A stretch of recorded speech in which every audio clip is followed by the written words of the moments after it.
3 on the spot. Aku mau kutanya agak susah nih pertanyaannya. Kalian pernah dengar decompression sickness?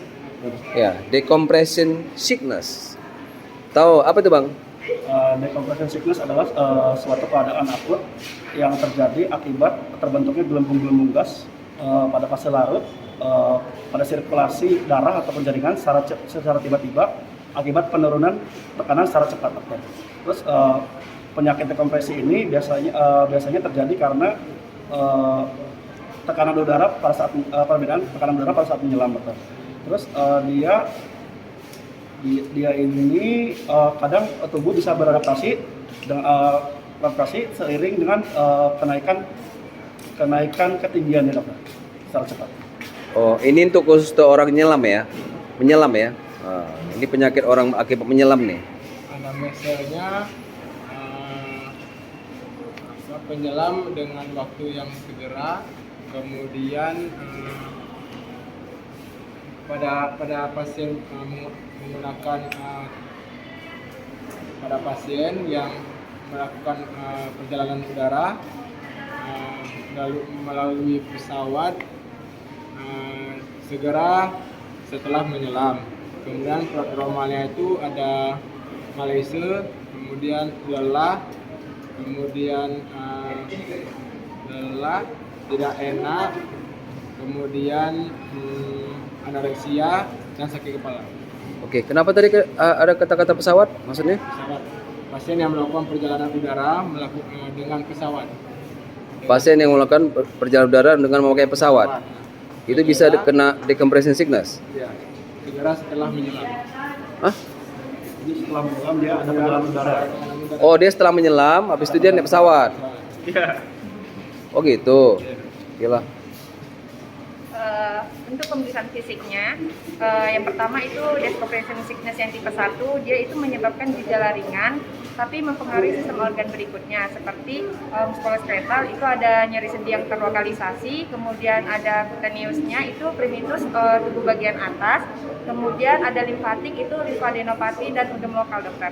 Nah, untuk yang decompression sickness tipe 2-nya itu dia gejalanya lebih berat, kemudian cederanya itu permanen, dapat menyebabkan kematian dan mempengaruhi sistem organ berikutnya, yaitu seperti neurologi, itu adanya cedera tulang belakang atau kerusakan tulang belakang, kemudian lumbal atas, terus ada juga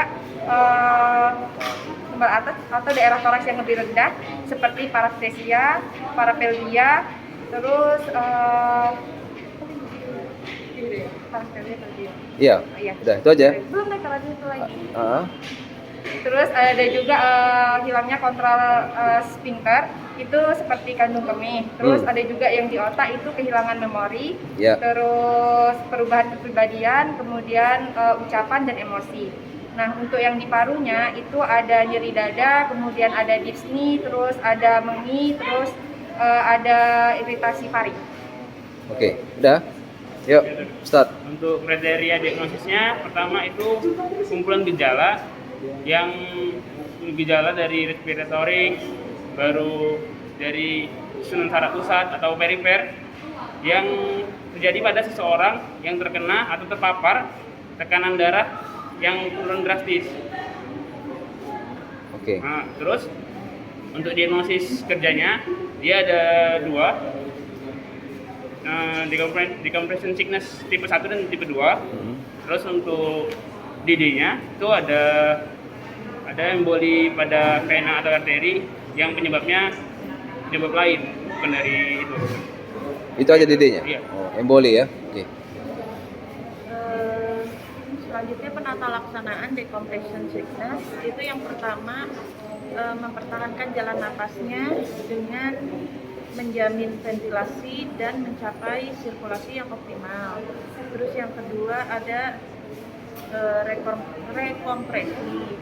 Terus bisa juga diberi oksigen 100% 15 liter per menit. Lalu ada pemberian NaCl 0,9%. Terus selanjutnya diberi steroid dexamethasone 10 sampai 20 mg intravena dan diteruskan dengan dosis 4 mg per 6 jam. Terus selanjutnya jika pasien mengalami pusing atau ketidakstabilan atau gangguan visual yang diakibatkan pada labirin atau vestibulum, pasien bisa diberi diazepam 5 sampai 10 mg. Yang terakhir itu bisa diberi dilatin atau phenytoin intravena, dosisnya 50 mg per menit untuk 500 mg dan 500 mg per menit selama 10 menit dokter untuk 500 mg dan 100 mg per 30 menit selanjutnya. Oke, udah. Kemudian Yes. komplikasi dan prognosis dokter. Nah, untuk komplikasinya ada kehilangan memori, kemudian gangguan penglihatan dan gangguan kepribadian. Kalau untuk prognosisnya untuk yang tipe 1 itu baik, kalau untuk yang tipe 2 itu jelek tanpa pengobatan yang tepat dan cepat dokter. Bisa menyebabkan kematian. Iya dokter. Udah. Oke, thank you ya. Nah, yuk, let's go.